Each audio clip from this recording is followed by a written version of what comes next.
రైతులకు మద్దతు ధర కల్పించాలి. సూపర్ 6 పథకాలను అమలు చేయాలన్న పల్నాడు జిల్లా వైసీపీ అధ్యక్షుడు పిన్నెల్లి రామకృష్ణారెడ్డి. అన్నదాతకు అండగా వైసీపీ నాయకులు రైతులతో కలిసి పల్నాడు జిల్లా కలెక్టరేట్ వరకు ర్యాలీ నిర్వహించారు. అనంతరం కలెక్టరేట్లో జాయింట్ కలెక్టర్కు వినతి పత్రం అందజేశారు.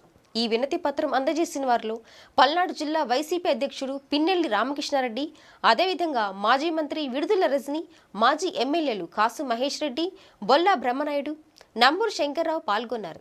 ఈ సందర్భంగా నాయకులు మాట్లాడుతూ రైతులకు తక్షణమే మద్దతు కల్పించడం, అదేవిధంగా పెట్టుబడి కావాల్సిన రుణ సాయం వెంటనే అందించాలని ప్రభుత్వాన్ని డిమాండ్ చేశారు. కూటమి ప్రభుత్వం ప్రకటించిన సూపర్ 6 పథకాలను ప్రజలకు చేరువయ్యే విధంగా ప్రభుత్వం పనిచేయాలని కోరారు.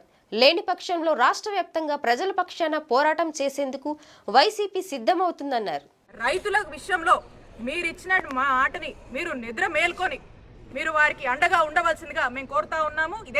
ఇదే అంశం కాదు, ఏ అంశం మీదైనా కూడా రాష్ట్ర ప్రజల తరఫున ఏ ఇబ్బంది వచ్చినా కానీ వాళ్లకు మీరు ఇచ్చినటువంటి మీరు మాట మీద నిలబడకపోతే వైఎస్ఆర్ కాంగ్రెస్ పార్టీ ప్రజల తరఫున పోరాడుతుందని తెలియజేస్తున్నాం.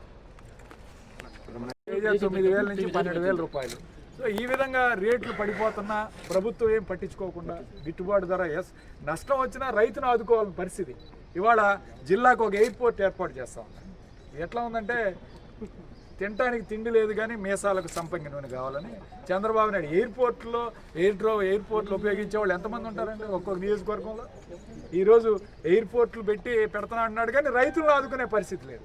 ఆ డబ్బులు ఏదో రైతులకు కేటాయిస్తే రైతులు సంతోషంగా ఉంటేనే కదా ఇవాళ వాళ్ళు తిన్నా తినకపోయినా పస్తున్నా సరే మనందరి కడుపులు నిండుతున్నాయంటే అది కేవలం రైతు కష్టపడి పొలంలో పనిచేశారు.